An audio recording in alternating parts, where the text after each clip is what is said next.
pulling air because I'm excited. So the average car payment is $725. Woo! Jesus. Okay. Oh, help me, Lord. $725. And if you decide that you're going to always have a car payment for your entire working life, which could be 40 years, No way. from age 22 to age 62, can we tell the people how much you already money? ran the numbers, so How much money we talking about? How much money? If you invested $725 for 40 years at 10%, what is it, baby? Welcome. This is For Better and Worth, the podcast where we don't believe you have to sacrifice your relationship while you grow and build your net worth. We are your hosts. I'm Chris. And I'm Ericka Young, and we're so glad you're joining us today. All right, y'all, let's get into it. How are you, babe? I am well. Was I formal? Yes. How are you? I am good. How are you, babe? I'm sorry. Hey, bro. Hey. Okay, let's get into I'm gonna get into my faith energy, my daughter's energy. That's what she would say. Hey. Is that what you want? I guess not. All right. It's all good. How you doing, babe? Good. I'm doing great. Awesome. Doing great. It's just crazy that, like, wherever you're listening, I'm sure you are in the midst of, like, a heat wave like it is here in our city. And it's crazy how, I say old man winter held on for so long. Like, it was cold for a long time. Yeah. Then his little brother, Papa Rain, just like rained forever. For a long time. Right. I was like, dude. Rains and tornadoes and everything. Right. It went from being super cold to being wet and rainy. And now it is like 1,000,000 degrees outside. It's 1,000,000 degrees. And we are in the studio and I look like I'm dressed for winter. Because it is freezing down here. You said you were going to put on a sweater. And I was like, okay. But then you put on what I normally see you wear in December and January because our basement is freezing. I was like, dude, the studio is on the lower level. And it is freezing. And we both have hot drinks. Right. So cheers to For Better and Worth. Okay, so enough of now that we have all of that out of the way, squared away and settled, what are we gonna get into today?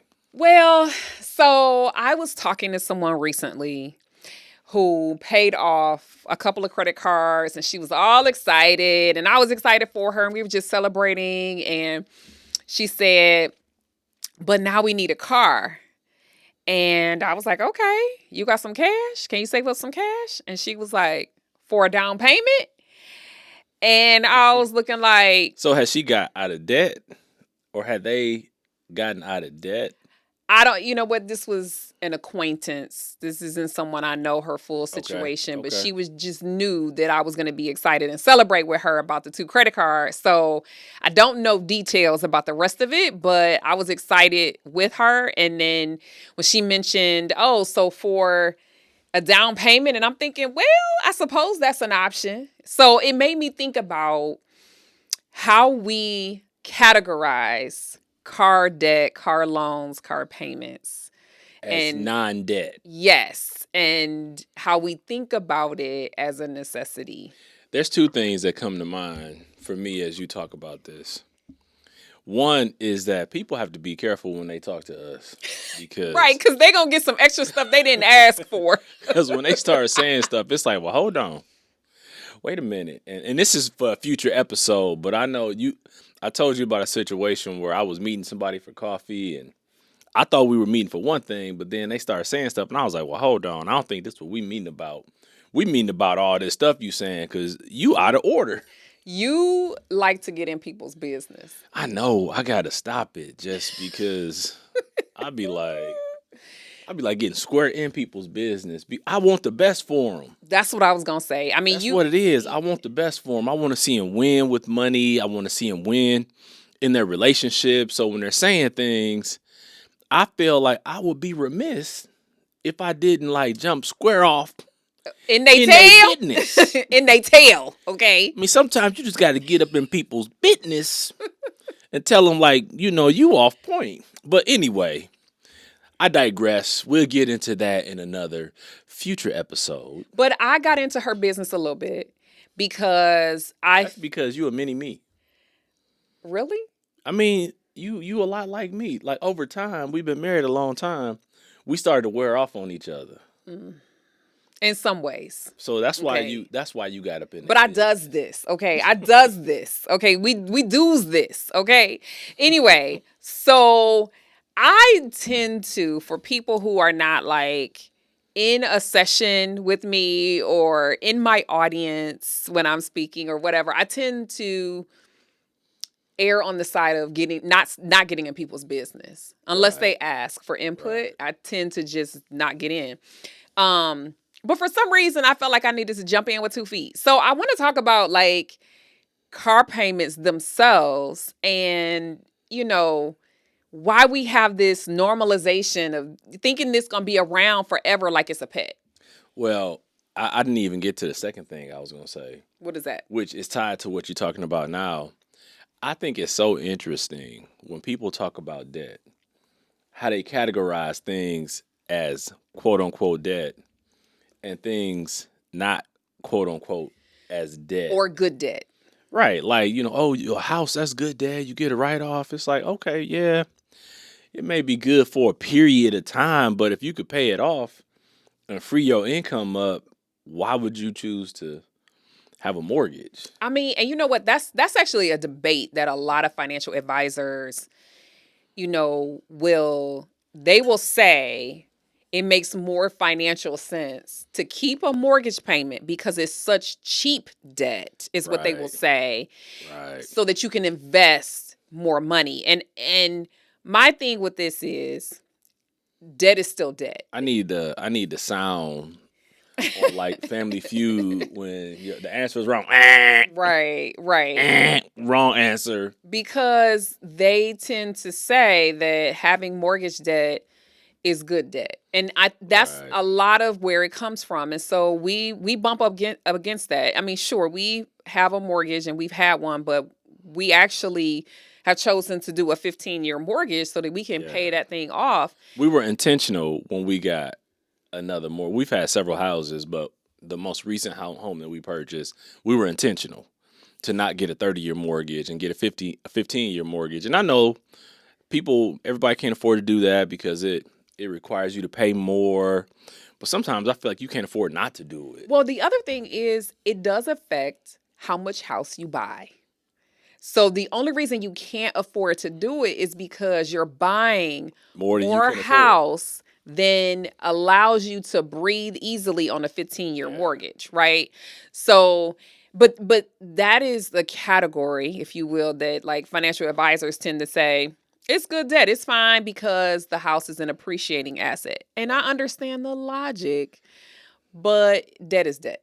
Right. And when we start talking about cars and stuff like that, because it is a necessary requirement in most communities where people live, they feel like, oh, this is just a living expense. I think really people really do think about it as a living expense versus debt because they're like, well, I got to get back and forth to work. And, depending upon if you live in a place where you have public transit available. And I'm not going to lie, I don't care if I did live in a place where public transit was available. I'm not trying to, I don't know. Wait, let me back up. It depends on if there was like a train system. Because I know people I work with, they catch the train and stuff. And it's just a convenience thing because parking is super expensive. Like you talk about Chicago and San Francisco and New York and other places that have these mass transit systems in place. It just becomes more convenient sometimes to park your car, take the train, and commute that way. And you know what? We were just in Chicago moving our daughter in for her internship, and we went to this museum, and it was an architectural museum. And so we didn't read everything. But the one thing that I did remember when I was at this museum is that 25% of people who live in Chicagoland area do not have a vehicle. Yeah.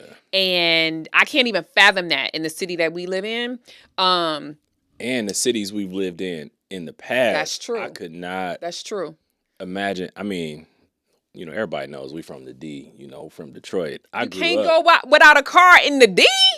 I know, but I grew up without a car, so that was out of necessity. Mm-hmm. And as soon as I was able to get a car, I was like, I'm done with this public transit, and I got me a car. And so, but I think the question really at hand, Bears, what is it about like having car debt and a car loan that people don't identify that is still actually debt? Mm-hmm. And now cars, I mean, I remember cars, it was 60 months, 5 years for a car note or a car payment. Now I saw a commercial, it was like 84 months. Yeah, 7 years. So 7 years? 7 years. 84 months is 7 years. And so 85% of people, I looked this statistic up, 85% of people who purchase a new car rely on financing. And 54% of people who are purchasing a resale rely on financing. Yeah. So more often than not, people are buying cars with a note attached to it. Well, that's because people buy cars based on the monthly payment that they can afford. Like you go into a car dealer and it's not like how much is the car. People care less. I mean, I won't say they don't care about the price of the car at all, but they care less about the price of the car, and they care more about, okay, what is my payment going to be? And then you say, what is my insurance going to be and stuff like that. Whereas I'm like, I'm like ready to wheel and deal because I'm like, what's my out the door price? Destination, tax, title, everything, because I just want to know the bottom line. Yeah. And that's the bottom line is important when you are paying the bottom line and not payments. Yeah. And so, yes, you're right. People think about the actual total cost less than they do the monthly payment. They just want to know if they can, quote unquote, afford it. And what's wild about this is that the predatory lending places that are helping people to get cars will allow you to spend 25% of your take-home pay on a car payment. So there is under no circumstances should anybody be spending 25% of what you bring home on a car. Well, that's crazy. I think so the average so let me break this down into context. For a family or a household that brings home $5,000 per month, right? Which is $60,000 a year. Take home pay is a little less than that. $1,200 a month. There ain't no way a family with $60,000 in income should be having a car payment that's $1,200. No way your car payment should be approaching what your rent is. Or 2 car payments that total that shouldn't be as well. So when we think about that, it's like we're willing to go the distance because some people are renters. Like you might be a car owner, but live in an apartment, right. And so it's a little topsy-turvy. And I look, I hope people don't feel like, we're getting it twisted because I know the need for a car, but like I trip when I say this all the time. We're riding around, I see people driving like these SUVs and different cars. I'm just a car person. I just like cars. So I know how much cars cost just because it's like, it's one of my passions. Yeah. But like a new like Chevy Tahoe or Chevy Silverado pickup trucks. Those things are expensive. Dodge Rams or like a Ford Explorer. Ford Explorer new is like $50,000. Mm-hmm. And then I don't think you can buy many. Well, there's some new cars, but like a lot of cars are like $40,000, like just for a regular car. Yeah, like a Honda Accord. A Honda Accord could approach $40,000. Right. You might get a Civic for close to 30, but it's still like high 20s. Yeah. I think just with inflation and the way things are, with vehicles, cars just cost a lot more in this day and age. Like we were just looking at cars, we're planning to buy a new car in a couple years, and well, hold on, let me back up. We're planning on buying a new to us car. Right. It's a resale. It'll be a resale. Right. And that's just a rule of thumb. We tend to buy 1 to 2 year old vehicles, and we set a limit on how much we're going to spend on a car. And then we go out and we shop for the best deal. And I think when you approach things in that manner, I'll walk away. Right. Because I go in with I feel like I'm in control because I don't have to buy this car today. Yeah. And I'm gonna buy it. I'm gonna buy it from somebody. It could be you or it could be somebody else. And so I don't know. I like the haggle, like what you gonna do? What you gonna do for me? Do something to make me feel good. Oh my gosh! So I'm definitely good cop, and you are bad cop when it comes to this scenario. I put the smile on my face. I sit here, hey, don't be friendly with these people. This is an adversarial situation. No, it doesn't have to be. It doesn't have to be. The last car we bought it for one of our daughters. That was the easiest process. It really was. Ever. It really was. It took longer for the guy to get the car cleaned up than it did to pay for the car and get everything done. Because we walked into the finance office and they had all the paperwork, a screen the size of this table, and you just literally signed on the table. And I was like, this is crazy. And we were in there for 10 minutes. In that room, yes. And boop, boop, boop, boop, done. Okay, they'll get the car ready for you. It took 30 minutes for them to bring the car to us. Right. I was like, we bought this car a half hour ago. Where the car? And I think we had to get to this point. So let's be very clear. We have not purchased every single car we've bought with cash. No. It's progress over perfection. Right. And so back in the day when we were younger, yes, when we got married, you had a car, I had a car.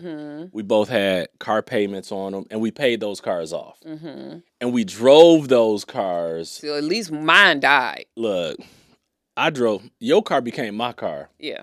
And I think I rebuilt that car from the ground up. Yep. I put a transmission, an engine, a radio, a tire, to nothing radiator. else. We said this joker fell apart and we needed another car. Right. But we bought you newer cars. See, fellas, that's what happens. You get married, you have a nice car. The next thing you know, you driving your wife's old car. And I was like, I didn't even choose this for me, but here I am. I love you. Driving this little red Cavalier. I love you. Yeah, I was like, I used to be driving home from work boy. Now you get all of the cars now. You get the nice new car. You get to drive new cars now, honey. But you know what? That's a whole different story. So here's the deal. We did have a moment when my car died before we were ready to pay cash for another car. Yep. And so we put 60% down. Well, no, you got to go back. What? Because we bought a car and we bought it on a 5-year loan. And we paid that car off we did. Over the course of those 5 years. Then we sold that car and we bought another car and we put 60% of the money down. And then we paid it off in a year. No, well, which one was that? Well, the Yukon? That was a couple of years. What was? The Yukon. Which car? Okay. The Yukon. We paid it off in a couple of years. Put 60% of the money down, paid it off in a couple of years. Yes. Got rid of that, then bought another car. Yep. Put most of the money down, and that's the one we paid off in a year. And still have that car. We actually no. They don't need all this detail. I'm just saying, you want to be honest with the people. What? We bought a car on 5 years. Yeah. Paid it off. Then we bought a car, put a lot of money down, paid it off in 2 years, and bought a car and put money down on it and paid it off in a year. Then we bought a car. We put almost all the money down and paid it off in 10 months. Which car was that? That was the one we have now. we didn't have a car before that. We had the Yukon. We did. Oh, you're right. Oh, I forgot. The worst car purchase we ever had. I erased it from my mind, Chris. Right. It wasn't though. It wasn't a bad car. I enjoyed it until it died on me in a winter street, and I had to walk home in the snow and freezing cold. Right. That's what I was saying. Like, I forgot all about that car. It's from levels to levels. It was. We did have levels to levels, and then for each of our children, the cars that they are currently driving, we paid cash for those, and we also assisted to ensure that when they bought their very first vehicles, because these are what they drive now is their second vehicles. Their first vehicles, we matched whatever they saved to purchase their vehicle, and the first one was around $3,800, and the second one was $5,500. Those were paid for in cash. They pay half, we pay half. And so we wanted them to understand ownership.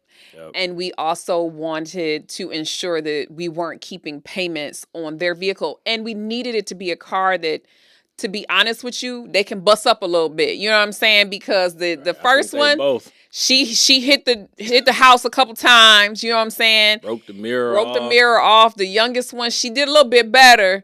But, you know, that joker never stayed clean. Like, you know, they need never stayed clean.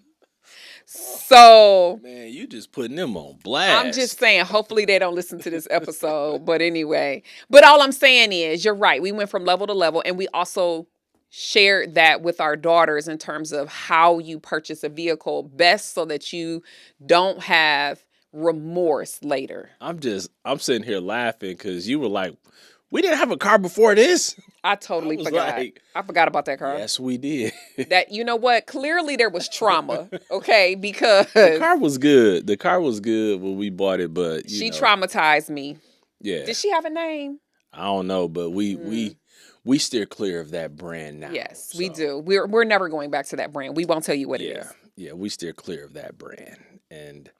But I think, you know, no matter where you are, if you're listening to this, if you currently have a car note and it's on any sort of time, my encouragement is that try and get it paid off, because a car loan is still debt. And if you want to be someone who is out of debt, then you need to eliminate the car loan. You need to eliminate credit cards, you know, student loans. That's debt as well. Mm-hmm. Don't keep it around like, you know, it's just something that's part of your life. Yeah. You know, get rid of that and try and eliminate all debt. And then I would say, if once you've done that, then continue to try and pay yourself. Mm-hmm. And build up a fund so that you say, hey, this is my car fund. And then when you want to buy another car, you've been saving over the course of time. And if there's any residual value left in the car that you currently have, you could sell it, take that money, put it towards the next car, then go to your car fund and pay for your next vehicle out of that. So I'm going to get back to the young lady that I was speaking to, because I think that this is very applicable to what you're saying now. What I shared with her, well, she gave me a piece of information. She gave me a very important piece of information, is that her work is super close to home, let's say within 10 minutes. And so I said, so here's an idea. You know, because she immediately said, save up money for a down payment, really use that for a down payment. Because a lot of people don't want to give up their cash. And I said, well, what if you saved up, I'm just going to throw a number out here, $500 a month for 1 year, and you bought a car for $6,000, since you are not going far. Nobody wants to do that. No, they don't. But let me say this. We bought our daughter a car for less than that amount of money, and it lasted for how many years?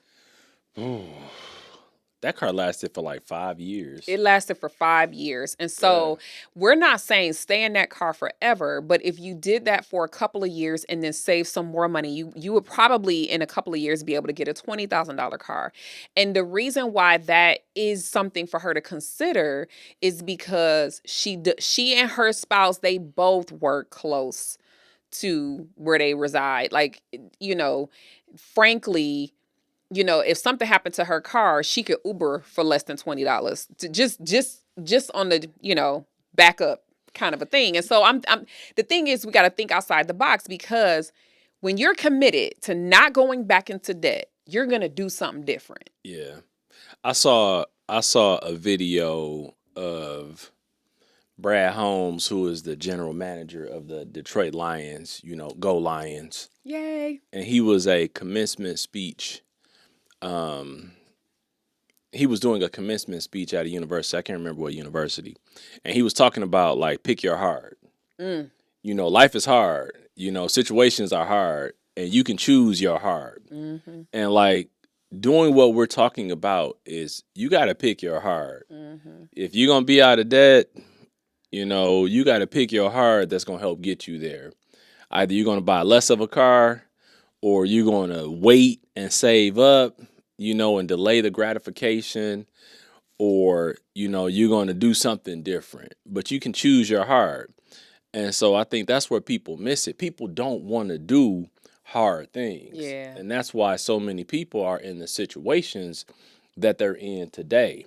And that's why we firmly try to encourage people, like, to make progress over doing everything perfect. And that's not what we're telling you, but you still have to pick your heart. Mm-hmm. Like, are you going to, like, stay in your current situation and be stressed out and worried and concerned? Or are you going to pick your heart and say, look, I'm a buckle down and I'm going to buy a $6,000 car, Mm-hmm. and I'm going to take care of it like it's a $40,000 or $50,000 car, to make sure it keeps running, and I'm going to save over time. And the other thing is, just like us, you might stair step into it. Maybe it's like, okay, no, I don't want to do that. Or maybe you're like, all right, I am going to get a car payment of, and you have a limit. Maybe it's a $10,000 car payment and you put $1,000 on it every month for 10 months, right? And so, like, that's a different version of hard, right? It's like, well, you have to make room for that in the budget, and that is what makes it more difficult. Look, and I'm gonna encourage people right here, because people wanna. I say it all the time, and it happens without fail. People say, "Oh, I'm gonna go look for a car," and what do? They come home with a car. People don't go and look for a car. People go and get a car. But I'm gonna say, when you decide that it's time for a vehicle, and you decide a 2-year-old car is your route, I feel like there is so much more that is open and accessible to you that, from a new car perspective, is out of reach. And if you are still in debt, I think you need to look deeper as a 4 or a 5-year-old vehicle for sure. A 5 or 6-year-old vehicle. You. Yeah. But I'm just saying, like, that's how I want people to be able to vision what progress can look like. Right. Envision it. And, like, for us, we're at a point in life where I still don't buy new cars. I buy 1 to 2-year-old cars. I let somebody else pay the enormous sticker price, because a car is one of the worst investments out there, especially like a daily driver car. I don't care what it is. Every car takes a hit on the value. They depreciate. They're depreciating assets. Mm-hmm. Unless you're buying vintage cars, and that's not what we're talking about. Mm-mm. Those may be investments, but like a car to drive to Kroger, it's going to take a hit in its value. To take your son to soccer. Right. Because I'm already planning on, when we buy a car, I know the cars that I'm looking at. And I'm like, look, I'm going to go 1, 2, maybe 3 years old, depending upon the price point that I want to pay. Yeah. And then I will look and look and look until I find the one that has the mileage range that I'm looking for. Mm-hmm. And when I find that car is going to be new to me. And anybody who has something to say about it, I'm going to pull right over, unlock the doors, and be like, hey, you can catch an Uber from here. That's right. You don't want to ride in my 1, 2, 3-year-old car. And you made a really good point, too, about taking care of that $10,000 vehicle as if it was a $40,000 or $50,000 vehicle. Because I think this is the other thing that, in particular, no judgments, but in particular, young people, let's talk about 20s, let's talk about our own kid, you know, you got to go the extra distance to take care of your vehicle so that it can take care of you. Yes. And if you do not stay on top of all of the maintenance and all of the things that need to go down with that vehicle, it's not going to take care of you for as long as it could. And so our gift to our kids when they graduate college is to give them a car because they had scholarships and all the things, and we didn't have to come out of as much money as we probably could have if they weren't great students. And so we were going to give them a car to start them off right. This is a gift. Take care of it. Because if you don't take care of it, you're going to be buying your next car and I'm not involved in that. You know what I mean? So like take care of what you have and make sure that you are good to it, even if it's that $5,000, $10,000, or $15,000 ride, because those are the ones that are going to hold you while you're getting through whatever season you're in right now. I remember, like, back in the early 90s, I bought a car, and it was like, I don't know, it was like 7 years old or something like that. And I was like, man, I took such good care of that car. Like, I kept the interior, the exterior clean. Which one was this? Oh, that was my Honda Accord. You ain't know me. No. Then. Oh, okay. I was thinking of the 626. Well, I had the Accord before the 626. Okay, yeah, I didn't know that. I had my Honda, man. I used to be out there. That thing was clean all the time. And then when I was able to afford an upgrade, I got rid of the Honda and I got my black 626. And when I met you and I saw you in the 626, I was like, oh yeah, he a keeper. He got him a nice car. Right. You was like, he got a job. He got a real car and a real job. Smooth. I was like, oh yeah, I'm gonna love the Lord. I'm gonna have to keep him. It was like, I was like, yeah, girl, come on. Go out. The car. You'll take my car. Listen, the car was the clincher for me because I was, right. I didn't meet you. But see, now you helping. You feeding somebody out there like, well, see, I gotta have my whip right, so when I go out, right. I can get. Yeah, but that's my story, and I'm sticking to it. But I was focused. Yeah, I was on a mission. I wasn't completely out of debt then, but I was handling my business also, and so now we are where we are. Yeah, you're right. But you know what? Let's get to the make it worth it. Well, I want to say one more thing. Maybe this will be my make it worth it. How about that? This will be my make it worth it. You see how I'm pulling air. I'm pulling air. Into it. You look, because you about to get into somebody's tail. See, what I'm about to do now is I'm about to tell you what's happening. I'm pulling air because I'm excited. So the average car payment is $725. Woo! Jesus. Okay. Oh, help me, Lord. $725. And if you decide that you're going to always have a car payment for your entire working life, which could be 40 years. No way. From age 22 to age 62. Can we tell the people how much money? You already ran the numbers, so. How much money? We talking about how much money? If you invested $725 for 40 years at 10%, what is it, baby? It's $4.6 million. So I'm just saying, is the car worth it? That will be an emphatic no. So not having a car payment gives you the opportunity to do something else with that money so that you can secure your future. That is my make it worth it. Boom. I don't even know if I can add anything to that. That's it. All I'll say is, like, for me, for my make it worth it is choose a car that has, like, a good service record and history. Don't just go out and try and buy, like, the popular thing, because we were talking about this the other day, like, except for that car that, you forgot we owned. It slipped my mind. Right. We've owned, like, I don't know.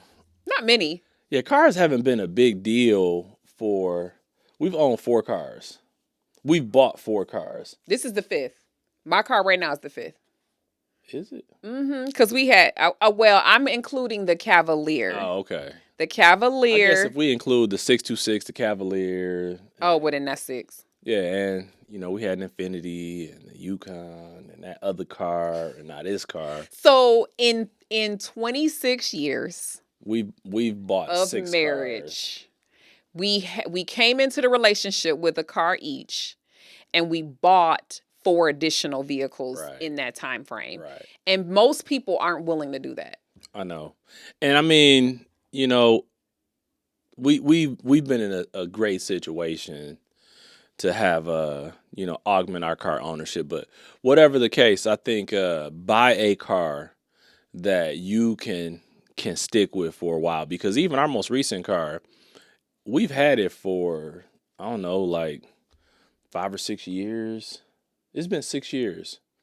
And you put less than 10,000 miles a year on that car. Mm-hmm. And that car just, it's in such good shape. It's almost like, why get rid of it? There is nothing wrong with it, and it looks like a great car still. Mm-hmm. So we say, I want to clarify, we augment our car purchases because you do get a company car.